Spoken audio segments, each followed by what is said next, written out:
Hey guys, स्वागत है आपका मेरे पॉडकास्ट में। आई होप कि आप सब बहुत अच्छे होंगे। तो आप सबके लिए जो है एक न्यूज़ है कि भाई जो कुलदीप मलिक है, जो अरमान मलिक का जो बड़ा भाई है कालू, वो जो रिहैब सेंटर से बाहर आ चुके हैं। अब आप लोग सोचेंगे कि अभी इतने दिन पहले तो उन्होंने बोला था कि 1 साल के लिए वो रिहैब में रहेंगे, लेकिन अब अचानक से ऐसा क्या हो गया कि उन्होंने अपने भाई को रिहैब सेंटर से बाहर निकाल लिया। तो इसके पीछे जो है ना, बहुत बड़ी एक स्कैम लगा लो या फिर साजिश कह लो, ये है कि जहाँ पे कालू भैया को रिहैब सेंटर में रखा गया है, वो लोग उनके साथ बहुत बदतमीज़ी से पेश आ रहे थे।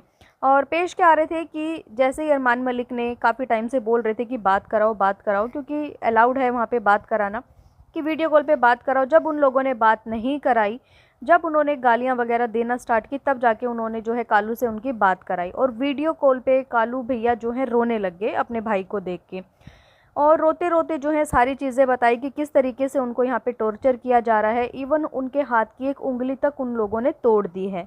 देखिए, यहाँ पे मैं ये कहना चाहूँगी, किसी को भी देखो नशा मुक्ति में इंसान भेजता है, लेकिन वहाँ पे ऐसा नहीं है कि भाई वो नशा करना बंद कर देता है, बिल्कुल भी नहीं। एक तरीके से वो जेल ही होती है उन लोगों के लिए। अगर किसी को अपने फैमिली मेम्बर को इस तरीके की लत से छुड़ाना है तो उसका ट्रीटमेंट करवाइए, ना कि उसे नशा मुक्ति भेजिए। ये चीज़ मैंने पहले भी अपनी वीडियो में बोली थी कि जब उन्होंने नशा मुक्ति भेजा था, कि ये कोई सॉल्यूशन नहीं है उस इंसान को बचाने का या फिर एक ज़िंदा रखने का। ये तो आप समझ लो कि उसको तिल तिल करके मरने पे मजबूर कर रहे हो।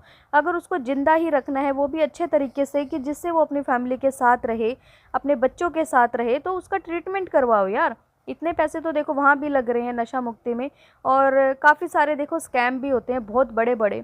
जिस तरीके से कालू भैया की बात सामने आई है कि उन्हें किस तरीके से मारा पीटा जाता है वहाँ पे, तो ऐसा ही बहुत सारे आपको यहाँ पे केंद्र मिल जाएंगे नशा मुक्ति वाले, जहाँ पे पता नहीं क्या क्या उन लोगों के साथ किया जाता है, किस तरीके से उनको टॉर्चर किया जाता है, मारा पीटा जाता है। इवन कि खाना तक उन लोगों को टाइम पे नहीं दिया जाता। वहाँ पे उन लोगों के लिए बहुत सारी क्लासेस होती हैं, जैसे योगा क्लास हुआ, मेडिटेशन हुआ, इस टाइप की चीज़ें उन लोगों को वहाँ प्रोवाइड करते हैं।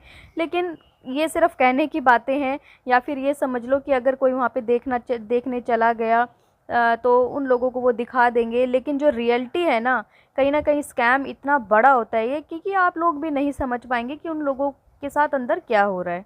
और सेम ऐसा ही वृद्ध आश्रम है या फिर अनाथ आश्रम की बात कर लो, वहाँ पे भी इतने सारे ऐसे स्कैम हो रहे हैं इस टाइम पे। अगर आप अनाथ आश्रम की बात करेंगे ना, अगर आप कभी भी वहाँ खाना देने जाएंगे, वो लोग पहले ही डिमांड कर देंगे आपसे, बोलेंगे कि आप पैसे दे दीजिए। अरे क्यों पैसे दे दीजिए, ये बताइए ना। अगर कोई हमें क्या पता कि वो पैसा उन बच्चों के ऊपर यूज़ हो रहा है या नहीं हो रहा। और देखिए, अभी रिसेंट में ही मेरे सामने एक ऐसा स्कैम सामने आया था कि जहाँ पे किसी ने पैसे दिए उन्हें बच्चों के लिए, लेकिन उन बच्चों को कुछ भी ऐसा प्रोवाइड उन लोगों ने नहीं किया। के बाद उन लोगों पे एफआईआर हुई, और बाकायदा उन बच्चों से जब पूछा गया तो उन्होंने बहुत सारी चीज़ें ऐसी बताई कि जिसे सुनकर इंसान के रोंगटे खड़े हो जाएं। मतलब रूह कांप जाएगी। इतने छोटे बच्चों के साथ वो लोग किस किस तरीके से उन्हें जो है हैरेस करते हैं। अगर आप उन लोगों को देखिए, बच्चों के लिए अगर खाना ले जाएंगे ना, वो अपने सामने उनको दे दोगे, वो तो ठीक है कि वो बच्चे आपके सामने खाना खा रहे हैं। लेकिन अगर किसी और तरीके से कुछ फाइनेंशियल हेल्प वगैरह करेंगे तो वो सब चीज़ें उन बच्चों तक नहीं पहुंचती। इवन काफ़ी सारे केस मैंने ऐसे देखे हैं कि जो ओनर होते हैं वहाँ के, वो ठीक है, लेकिन जो बीच में जो होते हैं, जो मैनेज कर रहे होते हैं सारी चीज़ें, वो सब चीज़ें ना यहाँ पे घपला होती हैं, वो लोग स्कैम करते हैं। ऐसा ही सेम एक मेरे सामने वृद्ध आश्रम का भी आया था, कि जहाँ पर वृद्ध जो मतलब कि रहते हैं, या फिर जिनके बच्चे छोड़ आते हैं, या जो लोग खुद ही चले जाते हैं वहाँ पे रहने, तो उन लोगों के साथ भी कुछ ऐसा ही स्कैम हुआ था थोड़े टाइम पहले। जहाँ वो बेचारे जो वृद्ध थे, जो भी बुज़ुर्ग इंसान थे, उनको जो है वो आश्रम छोड़ के भागना पड़ा था। और उसके पीछे की रीज़न जो यही था कि हमें टाइम पे खाना नहीं दिया जाता था, हमारी भूख ही मर जाती थी। उसके बाद हमें 1-1, 1:30, 2-2 बजे वो लोग खाना देते थे।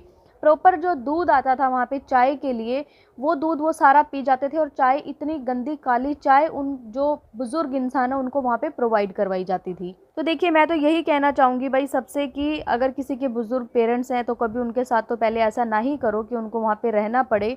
और अगर कोई बात नहीं, अगर कोई ऐसे आश्रम चल भी रहे हैं तो जितना हो सके ना, उनको फाइनेंशियल की जगह खाना या कपड़े, इन सब चीज़ों से जो है आप उनकी हेल्प कीजिए।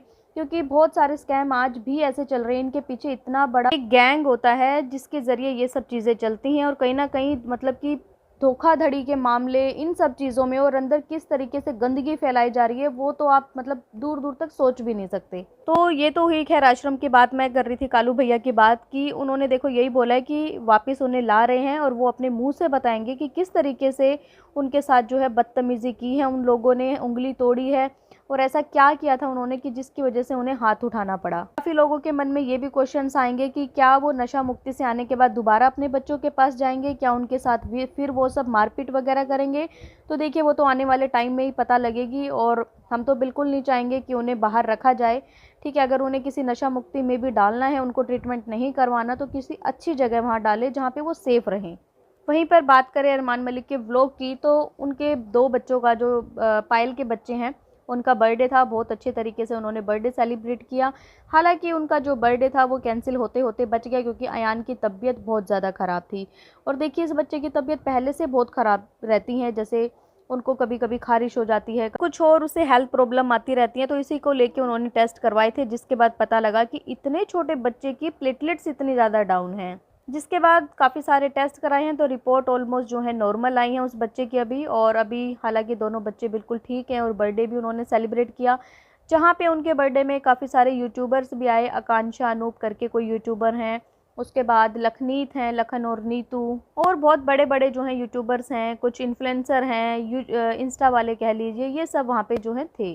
तो गाइज़ ये थी एक छोटी सी अपडेट आप सबके लिए कि कुलदीप भैया रिहैब सेंटर से बाहर आ चुके हैं, और बस यही है कि भाई अब वो अपने घर वापस जाते हैं या नहीं जाते।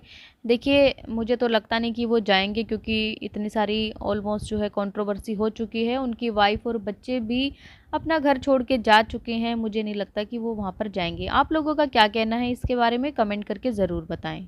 अगर आपको ये पॉडकास्ट पसंद आए तो प्लीज़ चैनल को लाइक करें, सब्सक्राइब करें, शेयर करें एंड बेल आइकन को प्रेस करना बिल्कुल ना भूलें। सो बाय, मैं मिलती हूँ आपसे एक न्यू पॉडकास्ट में, तब तक के लिए बाय।